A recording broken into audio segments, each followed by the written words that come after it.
que la estancia media de un preso en Auschwitz rondaba los 6 meses.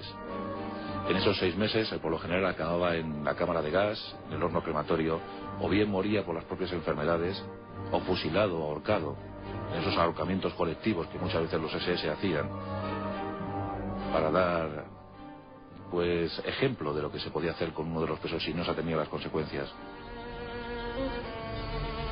Pero los presos se aferraban a la vida y querían seguir luchando aún prisioneros del lugar más infame de la tierra. Crearon organizaciones clandestinas.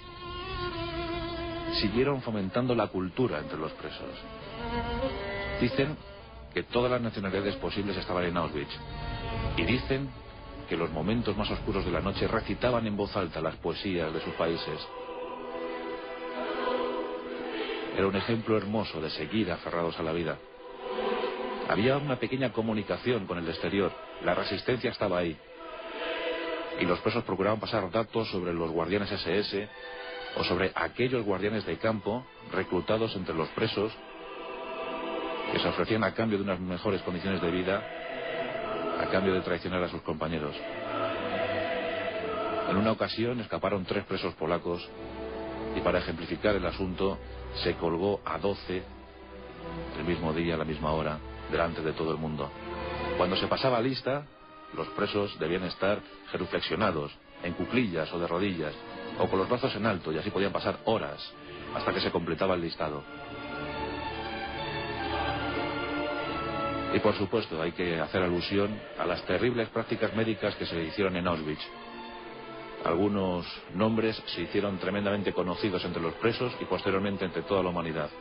Es el caso de Joseph Mengele, especializado en hacer prácticas médicas con mellizos, con gemelos y sobre todo con minusválidos, con paralíticos, con tullidos.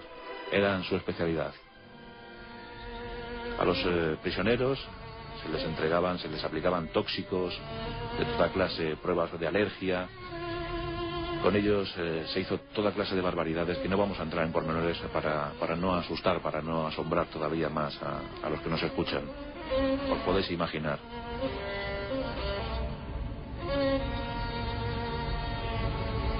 Se comentaba que 6 kilos de ciclón B eran suficientes para acabar con la vida entre 1.500 y 2.000 personas, que eran las que podían entrar en una sala de gas, en una cámara de gas. La cámara de gas que podemos ver hoy en día en Auschwitz tiene una extensión de 210 metros cuadrados. Y en esos 210 metros cuadrados, haced cálculos, imaginad, en 210 metros cuadrados entraban hasta 2.000 personas. 2.000 personas que por lo general iban engañadas, sobre todo en los primeros tiempos. Luego al final todo se sabía. 2.000 personas que iban confiadas en que simplemente se les iba a suministrar una ducha. Llegaban muy tranquilos, cambiaban su ropa, se internaban en la sala y de repente, en lugar de agua, caía el fatídico, el maldito ciclón B. Tardaban en morir 15-20 minutos. Después se les quitaba el pelo, se les quitaban las muelas, los dientes de oro. Los SS se apropiaban de sus pertenencias. Y el horno crematorio. Hornos crematorios que funcionaban a buen ritmo. Cada horno podía quemar entre 350 y 400 cadáveres. Dicen que en los tiempos de máximo trabajo Auschwitz logró quemar a 10.000 personas en un solo día.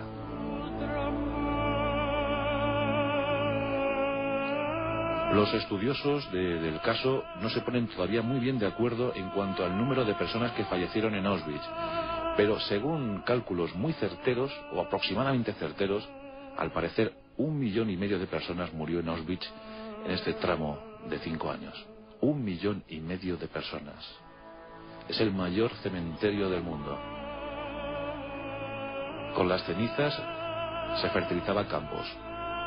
Con el pelo se creaba la famosa tela de crin. Los dientes eran fundidos, se convertían en lingotes y eran enviados al cuartel general de la SS. Tremendo. Incluso los SS tenían la curiosa broma de quedarse con los juguetitos de los niños, los canastillos. Es indignante lo que se pudo hacer allí en tan poco periodo de tiempo, porque prácticamente las ejecuciones se prolongaron durante 40 meses. En tan solo 40 meses tantos muertos y tanta gente desaparecida.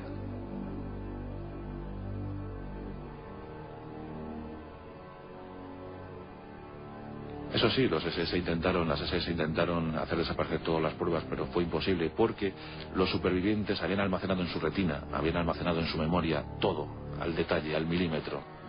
Y cuando el campo fue liberado se reconstruyó. Buena parte del campo se reconstruyó. De hecho, KL Auschwitz y Auschwitz II son ahora mismo un museo que se puede visitar, y yo creo que todos deberíamos tener la obligación moral de visitar en alguna ocasión Auschwitz. Pasar allí un día entero. Yo cuando lo hice hace algún tiempo quedé sobrecogido. Creo que ese día maduré como ser humano. Con los dientes apretados salí diciendo que nunca más se vuelva a producir esto, por Dios. Había una curiosa clasificación de presos en Auschwitz. Cuando el preso era político, debía llevar un triángulo rojo. Cuando el preso era judío, a ese triángulo rojo se le añadía otro amarillo de forma invertida, creando así una estrella de David. Cuando el preso era gitano, más de 21.000 gitanos, se pudo constatar, por lo menos en papeles, que murieron en Auschwitz. Cuando el preso era gitano o era un ser considerado por los nazis asocial, se le colocaba un triángulo negro. Cuando el preso era religioso, por ejemplo los testigos de Jehová, se le colocaba un triángulo morado. Si era homosexual, un triángulo rosa. Si era simplemente un criminal o un prisionero común, un triángulo verde. Entre estos se reclutaban a los guardianes del campo. Y si los prisioneros no eran alemanes, se les colocaba una placa con la inicial del país de procedencia. Recordad que murieron a lo largo de la Segunda Guerra Mundial 5.978.000 judíos. 2.800.000 de ellos eran polacos, 1.700.000 rusos, lituanos, estonios, 90.000 belgas, 90.000 holandeses, 60.000 griegos, 240.000 checos, 450.000 rumanos, 15.000 italianos, franceses, de Dinamarca, de Noruega, 170.000 también alemanes, 170.000 judíos alemanes, búlgaros. Toda Europa sufrió las consecuencias de la barbarie nazi.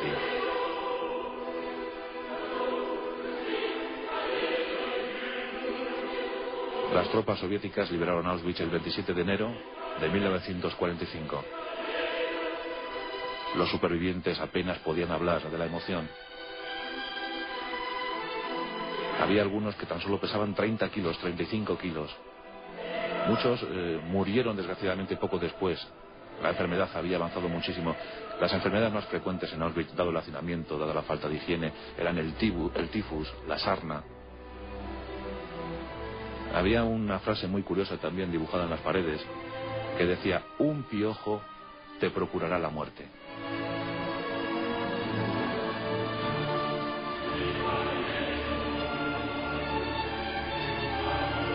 Era curioso también observar cómo esa red ferroviaria, esos trenes de la muerte que llevaban cargados de seres humanos de cualquier punto de Europa. Por ejemplo, los griegos llegaban casi todos engañados. Llegaban con un curioso contrato, pues habían comprado un terreno, los nazis les habían engañado en origen, eso hacía que los judíos portaran sus mejores pertenencias, sus mejores enseres. Les hacían pensar que simplemente les iban a trasladar hacia los territorios del este, donde tendrían un territorio donde poder trabajar, donde poder salir adelante. Y eran condenados a un viaje infrahumano que duraba entre 7 y 12 días. Eran colocados en vagones que cerraban a cal y canto. Y cuando llegaban a Auschwitz no había ni siquiera que clasificarles, porque buena parte de ellos, sobre todo los ancianos, los enfermos, habían muerto, habían fallecido en el viaje. No les habían facilitado ni agua ni comida. Buena parte de ellos moría. Se comenta que censados en el campo de Auschwitz fueron censados unos 400.000, que fueron internados unos 400.000. Pero como bien es sabido, el 75% de los que llegaban a Auschwitz no pasaban al campo, pasaban directamente a las cámaras de gas. Con lo que por eso es muy difícil calcular el número de muertos. Las preferencias para la cámara de gas antes del internamiento: niños, mujeres, ancianos, enfermos. Los que estaban mejor cualificados, los que mostraban mejores aptitudes para el trabajo, eran salvados por el momento y se les dedicaba a los trabajos forzosos.